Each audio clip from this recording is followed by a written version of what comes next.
ये सभी क्वेश्चन काफी ज्यादा वायरल हो रहा है। जी हाँ बिल्कुल, यानी आप बोर्ड एग्जाम देने से पहले यानी परीक्षा हॉल में बैठने से पहले ये सभी क्वेश्चंस को कवर कर लेंगे, क्योंकि हो सकता है यहाँ से आपको same to same questions board exam में पूछे जाए, यानी सेम टू सेम क्वेश्चंस आपको प्रश्न पत्र में देखने के लिए मिलेंगे। तो चलिए स्टार्ट करते हैं। सभी क्वेश्चन मोस्ट इंपोर्टेंट क्वेश्चन है, सिलेक्टेड क्वेश्चन है। देखिए आपको एक्टिव और पैसिव से बहुत सारे क्वेश्चन बोर्ड एग्जाम में पूछे जाते हैं, कम से कम 5 मार्क्स का आपको एक्टिव पैसिव पूछा जाता है। तो सबसे फर्स्ट क्वेश्चन आपका जो है वो क्या है कि आपको पैसिव वॉइस दिया गया है, यानी the story is told by the teacher. ये आपका क्या है, पैसिव वॉइस है। तो इसको क्या करना है, आप एक्टिव वॉइस में बदलना है। तो एक्टिव और पैसिव सबसे पहले ये समझेंगे कि ये जो मतलब सेंटेंस है ये कौन सा सेंटेंस है। तो ये आपका प्रेजेंट इंडेफिनिट सेंटेंस है। क्या है, प्रेजेंट इंडेफिनिट सेंटेंस है, जिसको क्या में किस में बदला गया, पैसिव वॉइस में बदला गया। तो प्रेजेंट इंडेफिनिट सेंटेंस का जो एक्टिव का फॉर्मूला होता है वो होता है सब्जेक्ट प्लस V1 या V5 प्लस ऑब्जेक्ट, है ना। और उसका जो पैसिव का फॉर्मूला होता है वो क्या होता है, सब्जेक्ट प्लस ई जमा V3 बाय सब्जेक्ट, ऑब्जेक्ट का जगह लेता है। ठीक है, तो यहाँ जो करेक्ट आंसर हो जाएगा वो हो जाएगा आपका, वो हो जाएगा the teacher tells the story. The teacher tells the story ने ऑप्शन आपका बी बिल्कुल राइट आंसर हो जाएंगे, ऑप्शन बी बिल्कुल करेक्ट आंसर हो जाएंगे। चलिए नेक्स्ट क्वेश्चन आपका स्क्रीन पर क्वेश्चन नंबर सेकंड पूछा गया कि दे वर वाचिंग मी। देखिए आपका 2021 में पूछा जा चुका क्वेश्चन है, दे वर वाचिंग मी। तो ये जो है ये क्या है, आपका पास्ट इम्परफेक्ट का टेंस है। पास्ट इम्परफेक्ट का रूल होता है subject plus was were plus B4 plus object, और इसका जो पैसिव बनता है वो क्या बनता है,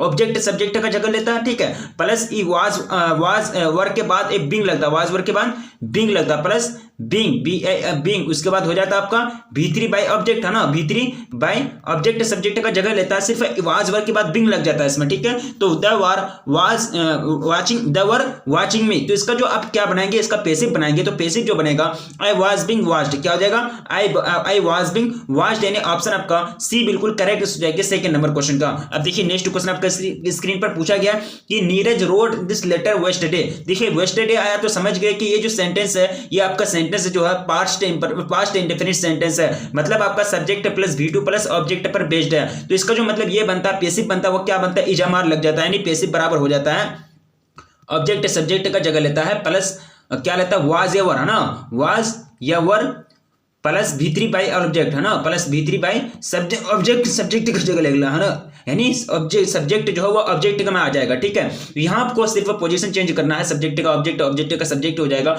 तो यहाँ जो पास्ट इंडेफिनिट का जो मतलब पैसिव बनता है तो वो क्या बनता है, ऑब्जेक्ट सब्जेक्ट वाज या were plus V3 by plus object subject, है ना। तो इसका जो करेक्ट आंसर हो जाएगा थर्ड नंबर क्वेश्चन का वो हो जाएगा आपका this letter was written by Neeraj yesterday, option आपका सी बिल्कुल राइट आंसर हो जाएंगे। अब देखिए क्वेश्चन नंबर फोर्थ आपका पूछा गया कि Rita did not clean the room. 2021 में ये क्वेश्चन पूछा जा चुका है, तो इसको क्या करना है, आपको पैसिव वॉइस में बदलना है। तो यहाँ से पैसिव वॉइस जो बन जाएगा the room was not cleaned by Rita, यानी the room was not cleaned by Rita, यानी ऑप्शन आपका सी बिल्कुल करेक्ट हो जाएंगे फोर्थ नंबर क्वेश्चन का। अब नेक्स्ट क्वेश्चन की ओर बढ़ेंगे। क्वेश्चन नंबर 5 आपका स्क्रीन पर, Suresh will not repair the scooter. ये क्वेश्चन 2021 का बोर्ड मॉडल पेपर में एक क्वेश्चन सेलेक्ट हुआ था। देखिए एक्टिव और पैसिव थोड़ा सा रूल समझ जाएंगे तो आपको समझ में आ जाएगा। ये कौन सा मतलब ये है आपका, ये जो सेंटेंस है ये आपका फ्यूचर इंडेफिनिट है। फ्यूचर इंडेफिनिट याद रखिए, सब्जेक्ट प्लस सेल या विल, है ना, सेल या will plus V1 plus object plus V1 plus object, ये फॉर्मूला पर बेस्ड है। ठीक है, तो इसको क्या किया गया, इसको पैसिव में बदलना है। इसको पैसिव में बदलने से क्या होगा,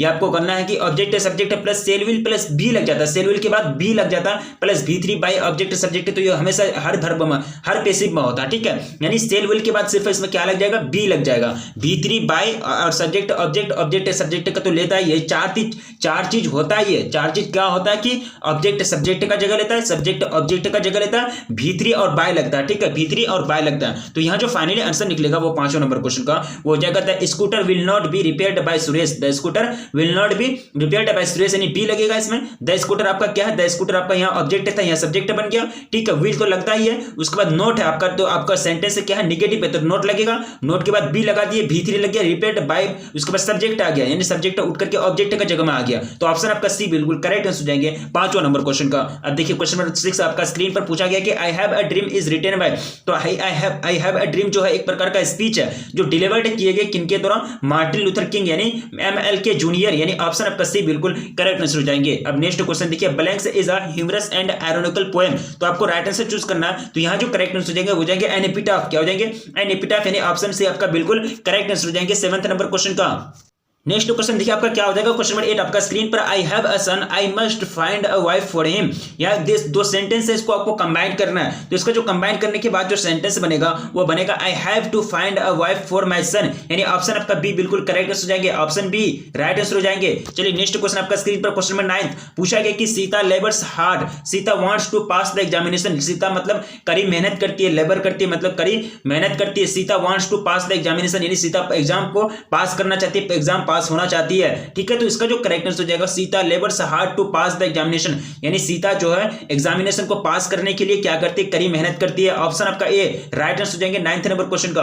अब देखिए डायरेक्टली सीधे सीधे क्वेश्चन पूछे जा सकते हैं बोर्ड एग्जाम में, कोई ठिकाना नहीं है। क्वेश्चन पूछा गया कि I read a book then I sleep. ये जो है ये आपका सेंटेंस है, ये आई रीड अ बुक ये पहला सेंटेंस है, आई देन आई स्लीप उसके बाद मैं पहले बुक पढ़ता हूं उसके बाद मैं सोता हूं। ठीक है, तो यहां आपको दोनों को जोड़ना है, यानी दोनों को जोड़ने के बाद एक सेंटेंस बनेगा। तो फाइनली जो आपका आंसर बनेगा वो हो जाएगा before sleeping I read a book. यानी सोने से पहले मैं क्या करता हूं, मैं किताब पढ़ता हूं। यानी ऑप्शन आपका बी बिल्कुल राइट आंसर जाएंगे 10th नंबर क्वेश्चन का। अब देखिए क्वेश्चन नंबर 11 आपका स्क्रीन पर, काफी सिंपल क्वेश्चन है। क्वेश्चन पूछा गया कि I heard the bell it was ringing. देखिए दो सेंटेंस है, इसको जोड़ना है, इसको जोड़ने के बाद जो फाइनली आंसर हो जाएगा वो जाएगा I heard the bell ringing. यानी ऑप्शन आपका ए बिल्कुल करेक्ट आंसर जाएंगे, ऑप्शन ए बिल्कुल राइट आंसर जाएंगे। चलिए वीडियो को लाइक नहीं किया प्लीज वीडियो को लाइक कर देंगे, कुछ ही घंटे बचे हुए अपने फ्रेंड्स में प्लीज एक बार जम करके शेयर कर देंगे। अब चलिए नेक्स्ट क्वेश्चन आपका स्क्रीन पर, क्वेश्चन नंबर 12 पूछा गया कि dash is an inscription on a tomb in the memory of the dead. ठीक है, तो इसका जो करेक्ट आंसर है एपिटाफ। यानी जो एपिटाफ है वो क्या है, मृतकों की याद में एक कब्र यानी एक शिलालेख है।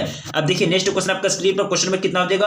क्वेश्चन नंबर 13 इट डैश इसको ब्लैंक से भी बोल सकते हैं, डैश भी बोल सकते हैं। ठीक है, तो हम यहाँ डैश बोल रहे हैं, इट डैश रैंस टुनाइट यानी रैन टुनाइट। ठीक है, यहाँ प्रीडिक्शन है, प्रीडिक्शन का मतलब होता है भविष्यवाणी करना। तो यहाँ जो आज रात बारिश होगी तो यहाँ क्या लगा जाएगा, वो आपको एक्सिलरी वर्ब जो लग जाएगा वो लग जाएगा विल रैन टुनाइट। यानी आप जो रात बारिश होगी, यहाँ क्या की जाए, प्रीडिक्शन की जा रही है। ऑप्शन आपका बी बिल्कुल राइट आंसर हो जाएंगे। अब देखिए next question, dash you bring smoke milk for मी। यानी सम मिल्क फॉर मी, यहाँ रिक्वेस्ट की बात की जा रही है, आप किसी से रिक्वेस्ट कर रहे हैं, यानी उससे आप मतलब पूछ रहे हैं कि आप लेके आएंगे क्या, मेरे लिए कुछ दूध लेकर के आएंगे। तो यहाँ जो करेक्ट आंसर हो जाएगा वो हो जाएगा आपका वुड। यानी would you bring some milk for me, क्या आप मेरे लिए कुछ दूध लेके आ सकते हैं। यानी ऑप्शन आपका ए बिल्कुल राइट आंसर हो जाएगा 14 नंबर क्वेश्चन का। अब नेक्स्ट क्वेश्चन देखिए, क्वेश्चन में कितना हो जाएगा। Question number 15 which thing has enriched the vocabulary of English। ठीक है, यहां तो करेक्ट आंसर हो जाएगा वो जाएगा आपका बोरोविंग। यानी बोरोविंग ने क्या किया कि शब्दकोश यानी जो एक तरह से पावर होता है वोकैबुलरी का इंग्लिश का, उसको क्या किया, इनरिच्ड किया है। कौन, बोरोविंग। यानी ऑप्शन आपका बी बिल्कुल राइट आंसर हो जाएगा 15 नंबर क्वेश्चन का। अब नेक्स्ट क्वेश्चन देखिए, क्वेश्चन नंबर 16 पूछा गया कि who were known as the university wits। यानी विश्वविद्यालय बुद्धि के रूप में किसको जाने जाते हैं, यूनिवर्सिटी विट्स इसी को बोलते हैं ना। तो इसका जो करेक्ट आंसर हो जाएगा वो जाएगा एलिजाबेथ स्कॉलर। किनको, एलिजाबेथ स्कॉलर को। अब देखिए नेक्स्ट क्वेश्चन आपका स्क्रीन पर, who was the great dramatist of the Elizabeth age. तो वो कौन थे, यानी ड्रामाटिस्ट थे, सबसे बड़ा मतलब नाटककार थे शेक्सपियर। यानी एलिजाबेथ के एज में, एलिजाबेथ के जमाने में। ऑप्शन आपका बी बिल्कुल राइट आंसर हो जाएंगे, ऑप्शन बी बिल्कुल करेक्ट आंसर हो जाएंगे। चलिए बहुत अच्छी बात है, बहुत अच्छी बात है, बिल्कुल सही आंसर आ रहा है। क्वेश्चन करा कि who wrote the arms and the main. तो यानी किसने लिखा आर्म्स और मेन किसने लिखा है, तो वो लिखा है जीबी शाह ने। किसने, जीबी शाह ने। अब नेक्स्ट क्वेश्चन देखिए, आपको पूछा गया कि डैश यू प्रीफर टी और कॉफी, आप क्या पीना चाहेंगे, यानी आपको क्या पसंद है। तो यहाँ आपका रिक्वेस्ट की एक तरह से पूछ रहे हैं। तो यहाँ जो करेक्ट आंसर रहेगा वुड यू, या रिक्वेस्ट कर रहे हैं वुड यू प्रीफर टी और कॉफी, यानी आप क्या पसंद करेंगे, चाय या कॉफी। अब देखिए नेक्स्ट क्वेश्चन पूछा गया कि we dash duly fill our applications. यानी ड्यूली का मतलब होता है विधि अनुसार, नियम के अनुसार। तो यहाँ जो करेक्ट आंसर जाएगा शुड बढ़ेगा, we should duly fill our applications. यानी हम लोगों को अपने जो एप्लीकेशन है उसको विधि के अनुसार यानी नियम के अनुसार भरनी चाहिए। अब नेक्स्ट क्वेश्चन देखिए, क्वेश्चन नंबर 21 पूछा गया कि here lies a most beautiful lady is a line from. ये जो लिया गया कहां से, एपिटाफ से लिया गया। एपिटाफ से आपका लिया गया वाल्टर डेलावेर, इनके क्या है, लेखक का कंपोजर हैं। अब देखिए 22 में पूछा गया कि my father said I am living today, sorry my friend said I am living today. ठीक है, तो यहाँ चूज द बेस्ट ऑप्शन आपका 2019 में ये क्वेश्चन पूछा जा चुका है। तो यहाँ जो करेक्ट आंसर है 22 नंबर क्वेश्चन का हो जाएगा आपका my friend said that he is living today। ने ऑप्शन आपका ए बिल्कुल करेक्ट हो जाएंगे 22 नंबर क्वेश्चन का। मेरे दोस्त ने कहा वह आज जा रहा है। अब देखिए नेक्स्ट क्वेश्चन आपका स्क्रीन पर, नेक्स्ट क्वेश्चन क्या पूछा गया कि Tarun said to Ruchi I got 10 marks in my history project. ठीक है, तो इसको आपको डायरेक्टली बोलना है यानी करेक्ट आंसर चूज करना है। तो यहाँ जो राइट आंसर हो जाएगा वो हो जाएगा आपका Tarun told Ruchi that he had got 10 marks in history project, यानी तरुण ने रुचि को बताया कि उसने हिस्ट्री प्रोजेक्ट में 10 अंक पाया। अब देखिए क्वेश्चन नंबर 24, मोहन सेड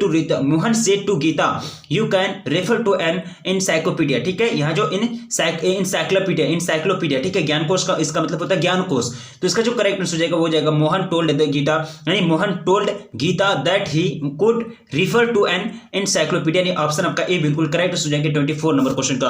अब देखिए क्वेश्चन नंबर 25 पूछा गया कि Sid can play tennis as good as her brother. तो इसका जो राइट आंसर हो जाएगा हो जाएगा आपका ऑप्शन ए, यानी Sid can play tennis as good as his brother, यानी सिड जो है अपने ब्रदर से अपने भाई से अच्छा टेनिस खेल सकता है। अब देखिए क्वेश्चन नंबर 26 में पूछा गया सही आपको सेंटेंस से चूज करना है, ग्रामेटिकल की दृष्टि से, ग्रामर की दृष्टि से जो सही सेंटेंस बन जाएगा वो हो जाएगा I have homework to do, I have homework to do, यानी 26 का ऑप्शन बी बिल्कुल करेक्ट हो जाएगा, मुझे होमवर्क करना है। अब देखिए क्वेश्चन पूछा गया कि 27 number question that was sure of mistake. ठीक है, that was sure of mistake, यानी वह निश्चित रूप से एक गलती थी, that was surely a mistake, यानी ऑप्शन आपका डी बिल्कुल राइट आंसर हो जाएंगे। अब देखिए क्वेश्चन नंबर 28 पूछा गया कि dash Quran is a holy book, तो the Quran is a holy book क्या लग जाएगा, द लग जाएगा, ऑप्शन आपका ए बिल्कुल राइट आंसर हो जाएंगे। अब देखिए क्वेश्चन नंबर 29 में पूछा गया कि he is dash humble man. ठीक है, तो यहाँ आपको जो भरना है वो बन जाएगा अ हो जाएगा, यानी he is a humble man, यानी ऑप्शन आपका ए बिल्कुल करेक्ट हो जाएंगे 29 नंबर क्वेश्चन का। अब देखिए क्वेश्चन आपको पूछा गया कि we arrived on dash 4th of July. ठीक है, तो यहाँ जो राइट आंसर हो जाएंगे 30 नंबर क्वेश्चन का वो हो जाएगा द, यानी we arrived on the 4th of July, यानी ऑप्शन आपका ए बिल्कुल राइट आंसर हो जाएंगे। अब देखिए question number 31 mister Sinha is blank सैमेट। ठीक है, तो यहाँ जो करेक्ट आंसर हो जाएगा 31 नंबर क्वेश्चन का हो जाएगा एन एम ए, यहाँ आर्टिकल क्या लग जाएगा, एन लग जाएगा।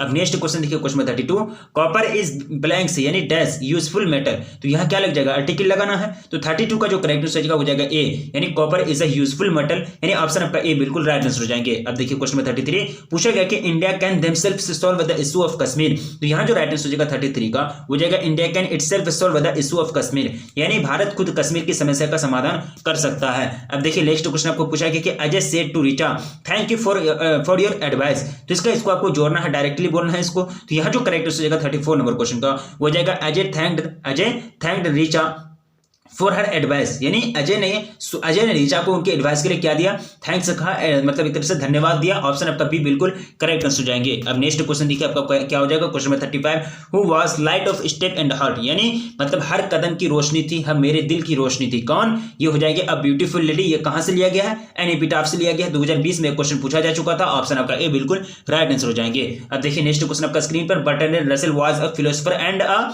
हिस्ट्रियन, वो क्या थे, हिस्ट्रियन भी थे ना, यानी फिलोसोफर दार्शनिक भी थे ही और इतिहासकार भी थे, ऑप्शन आपका ए बिल्कुल राइट आंसर हो जाएंगे। अब देखिए नेक्स्ट क्वेश्चन आपका स्क्रीन पर question number 37 dash was also a commentator on a large variety of topics, ये कौन थे, तो इसका जो करेक्ट आंसर हो जाएगा Bertrand Russell was also a commentator on a large variety of topics, यानी ऑप्शन आपका डी बिल्कुल करेक्ट हो जाएंगे 37 नंबर क्वेश्चन का। अब नेक्स्ट क्वेश्चन की ओर बढ़ेंगे। क्वेश्चन क्या पूछा गया कि इन डैश, यानी in dash the last step was never taken, ये तो ये क्वेश्चन मैंने आप लोगों को कवर कराया है, तो यहाँ जो करेक्ट आंसर हो जाएगा चाइना, यानी in China the last step was never taken. अब देखिए क्वेश्चन पूछा गया as soon as he saw the tiger he fell, तो इसको आपको सही बोलना है, तो इसको क्या करना है, सही बोलना है, तो यहाँ जो करेक्ट आंसर होगा 39 नंबर क्वेश्चन का हो जाएगा no sooner did he see the tiger then he fell, यानी फ्लेड, यही कहने का मतलब ये हुआ कि बाघ को देखते हुए, टाइगर को देखते हुए कोई वहां रुकेगा नहीं, ऑप्शन आपका बी बिल्कुल करेक्ट आंसर हो जाएंगे। अब देखिए क्वेश्चन आपका 40 में पूछा गया कि everyone would run from a line, ठीक है, तो यहाँ आपको क्या करना है, ये लाइन जो है बिल्कुल सही नहीं है ग्रामर की दृष्टि से, यहाँ आपको सही चूज करना है, तो सही जो हो जाएगा 41 नंबर क्वेश्चन का हो जाएगा who would not run from a line, यानी बाघ को देख करके कौन नहीं भागेगा, शेर को देख करके कौन नहीं भागेगा, ऑप्शन आपका बी बिल्कुल करेक्ट आंसर हो जाएंगे 41 नंबर क्वेश्चन का। अब देखिए क्वेश्चन आपको पूछा गया कि ब्रूटस लवर सीजर, यहाँ तो करेक्ट आंसर हो जाएंगे 42 नंबर क्वेश्चन का, वो क्या हो जाएगा Brutus was not without love for Caesar, यानी ऑप्शन आपका ए बिल्कुल करेक्ट आंसर हो जाएंगे। अब देखिए नेक्स्ट क्वेश्चन आपका स्क्रीन पर can anyone put up with such conduct, ठीक है, तो इसको सही बोलना है, तो यहाँ जो करेक्ट आंसर हो जाएगा 43 नंबर क्वेश्चन का वो हो जाएगा आपका no one can put with such conduct, यानी इस तरह के आचरण को, कंडक्ट को कोई मतलब एक तरह से बर्दाश्त नहीं कर सकता है। अब देखिए question Bertrand Russell belong to dash, ठीक है। बर्ट्रैंड रसेल कहाँ से बिलोंग करते थे? वो ब्रिटेन। कहाँ से? Bertrand Britain, Bertrand Britain, Bertrand Britain. इनका भी बी लेटर पहले मिलता है, इनका भी बी लेटर पहले मिलता है। इस तरह से याद रखने में भी आपको आसानी होगी। अब देखिए क्वेश्चन पूछा गया कि a poem concerning of blanks lines is sonnet. तो 14 लाइन की जो पोएम होती है उसको क्या बोलते हैं? सोनेट से बोलते हैं। अब देखिए the first line of the first blanks यानी dash line are called octave. तो पहली जो 8 लाइन होती है उसको क्या बोलते हैं? ऑक्टेव बोलते हैं। और लास्ट की जो 6 लाइन होती है उसको बोलते हैं सेस्टेट। पहली 8 लाइन देखिए टोटल 14 होती है, इसमें पहली 8 लाइन को क्या बोलते हैं? ऑक्टेव बोलते हैं। उसके बाद बची 6 लाइन को क्या बोलते हैं? सेस्टेट बोलते हैं। टोटल 14 लाइन को क्या बोलते हैं? सोनेट बोलते हैं, ठीक है। अब देखिए नेक्स्ट क्वेश्चन आपका स्क्रीन पर, the 8th century is known as Augustan age. क्या हो जाएगा? ऑप्शन आपका सी बिल्कुल राइट आंसर हो जाएंगे। अब देखिए क्वेश्चन आपको पूछा गया कि blanks was a dominant influence on middle English. तो यहाँ जो करेक्ट हो जाएगा स्कैंडिनेवियन। कौन जाएगा? स्कैंडिनेवियन, यानी ऑप्शन आपका बी बिल्कुल करेक्ट हो जाएंगे। 49 नंबर पर सॉरी इसका जो राइट आंसर हो जाएगा लैटिन। क्या हो जाएगा? लैटिन, यानी ऑप्शन आपका डी बिल्कुल करेक्ट आंसर हो जाएंगे। अब देखिए क्वेश्चन आपको पूछा गया काफी सिंपल क्वेश्चन है, blanks here dash will be the common language for us. हो जाएंगे ग्लोबल स्टैंडर्ड इंग्लिश, यानी ऑप्शन आपका बी बिल्कुल राइट आंसर हो जाएंगे 40 नंबर क्वेश्चन का, 50 नंबर क्वेश्चन का। तो ये सभी क्वेश्चन मोस्ट इंपोर्टेंट क्वेश्चन है। इस वीडियो के अंतर्गत हम लोगों ने जितना क्वेश्चन को कवर किया ये बोर्ड एग्जाम के लिए काफी कारगर साबित होगा। यहाँ से आपको डायरेक्टली पूछे जा सकते हैं। एक्टिव पैसिव मैंने आपको सबसे पहले बताया और एक्टिव पैसिव मैंने आप लोगों को पहले भी बताया था। तो यहाँ से एक्टिव पैसिव पूछे जाते हैं, ठीक है। तो सभी चीज को याद रखने का प्रयास करेंगे क्योंकि पूछे जा सकते हैं, कुछ ही घंटे बचे हुए हैं। और प्लीज वीडियो को लाइक कर देंगे, अपने दोस्तों में एक बार जम करके शेयर कर देंगे। तो रखिए अपना ख्याल, मिलेंगे फिर नेक्स्ट क्लास में, तब तक के लिए जय हिंद।